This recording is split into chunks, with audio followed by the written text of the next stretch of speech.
a business that benefited from the unique program we just told you about.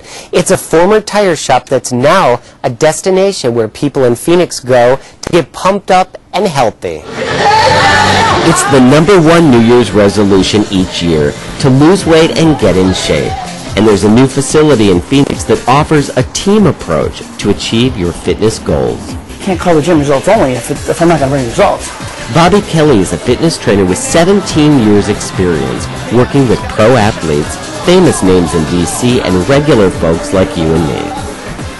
So I figured during the interview we could burn a little calories while we do this. If you're going to walk in my gym, you're going to have to work out. So tell me a little bit about the gym. How long have you been here? The gym's been here since March. Group training is really the way it is. And you can see that we have a small group here. And, you know, small groups are anywhere from 5 to 10, 12, probably not much more than that, where instead of me hovering over you and saying, okay, I want you to pedal faster for me, or I want you to move a little bit quicker, I will be with you for a couple of the more intense or appropriate stations, and then some of the other ones I can let you off on your own.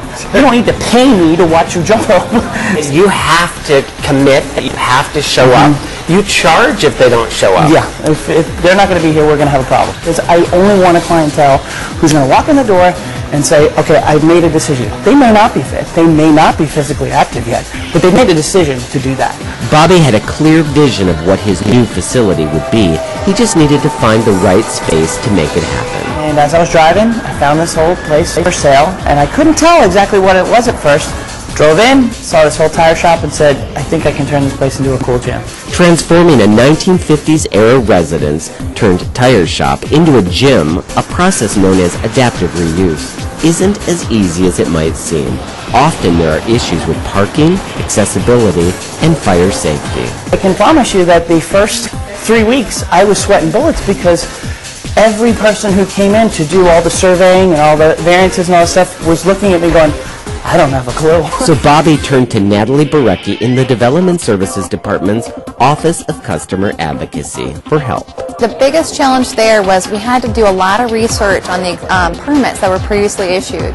So I sat down with the customer, we went through the permitting history. We were able to discover that it was a previous occupancy, what they were going to need. This was so simple. I mean, I could make an appointment, walk in. Appointments were 10, 15, 20 minutes tops. I can promise you I would not have been able to do it without it. We didn't have people like that in Washington, D.C. Now that you're up and running, what is the part that you say, I am so glad this element is in this building? I guess for me, the simplicity of using concrete and the contemporary colors of the orange and grays.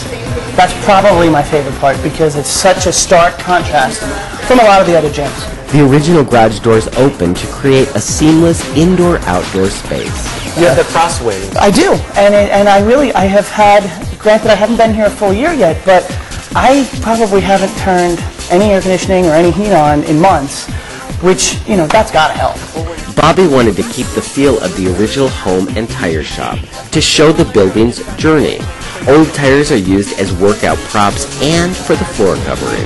When they make this flooring here, that's exactly what they do. Is they chop up recycled tires and they make it into different widths and different thicknesses, so that when you drop stuff, you know, it'll handle the battle wear of it. And since it is the new year, I thought I'd ask Bobby for a tip or two.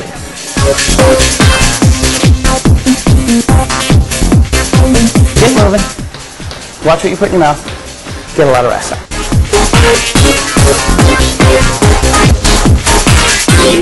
Portion control is a huge problem here in the United States.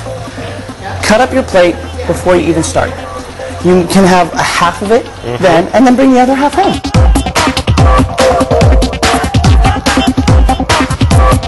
Okay, so kickboxing. It's one of the classes that we do here, yes. Okay. And what does it do? Does it work out the muscles in your upper body, or? I'm a firm believer that it is really one of the best cardiovascular exercises there are. Okay, so you take this up like this. And you're just going to make contact with your left hand as a jab, and then you're going to come across with your right hand. And I would probably spend a little bit more time on your technique, but, you know, for fun, we're good.